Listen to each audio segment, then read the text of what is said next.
DIY wacky Christmas tree hot pads. They're easy to make and really cute. You need two 10 by 10 pieces of opposing fabrics. You want them to be different from each other. So go at least an inch in, cut your first angle, then an inch in on the other at least, and cut your next angle. They don't need to be perfect looking. That's part of what these are, is they're kind of offset. Once you've cut them out, then you will take the top angle and swap it with the bottom angle, or triangle, not angle. Then you will fold the triangle over and sew it to your first piece, leaving a little tail at the top because you have to account for the seam. It's sewing math. Then you'll press that seam over and then get your other side and sew it on, leaving a little extra at the top as well. It's okay if it doesn't line up perfectly because you can trim it when you're done. Then you trim this bottom edge. Don't worry about your top edge yet. You can fix that later. Then get a little 2 by not quite, it doesn't need to be quite 2-inch wide piece of fabric for your tree trunk, and then line it up where you want. You can offset it as much as you want. You can center it and then cut those 2-inch strips and sew them together to make that bottom piece.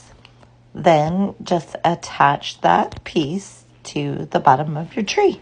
Now it should look something like this. So you're going to take your back piece of fabric, lay it pretty side down, then lay a piece of batting on it, then your Insul Bright, then another piece of batting, then this on top.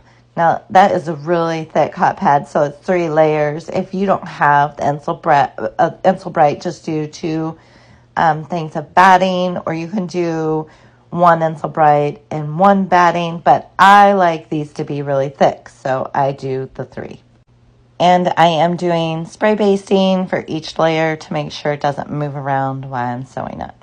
Now you need to quilt it. I did a 1/4 inch on the inside of the tree, a 1/4 inch on the outside of the tree, and a 1/4 inch inside of the tree trunk.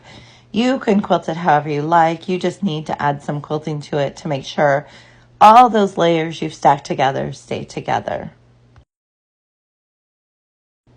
Now you need to trim it. So if you use the 10 by 10 and the 2 by 2 fabric, you can trim this down to 9 by 11. So just line it up. It's okay if your tree is a little crooked inside of it. That's part of the cuteness of these, but just trim it square to 9 by 11. Then I just made my binding where you fold over the top edge and then you fold it in half and create like a little pocket to put it in. So I attached the binding to the top of it first. And this is where I created that little pocket, and I'm tucking my end piece in and closing up the binding that way.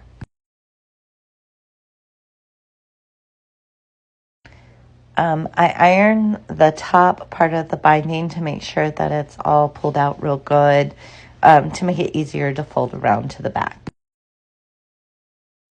Now this is really a thick project, so I do glue or baste my binding down. I used Elmer's washable glue. I didn't have any. I asked my sister to pick me some up. She brought me this giant jug. She's a crafter, so she said more is better, right? So I had to use this little stick to get the glue out because it didn't have a nozzle. But anyways, just put a small amount of glue around the edge. Then when you iron it down, it'll stick. And then you can just clip your corners into place to make sure that they stay. And I just do each edge that way. And it does help keep that binding in place while you're sewing it. And it does finish really nice. Then you're just going to sew that piece of binding down on the back side all the way around. Make sure you don't forget to do your back stitches when you start and end. And then there you go. You have a cute little hot pad with a wacky little Christmas tree on it. You can make these any way you want. Just I recommend having two contrasting fabrics so that they stand out from each other. Okay, bye.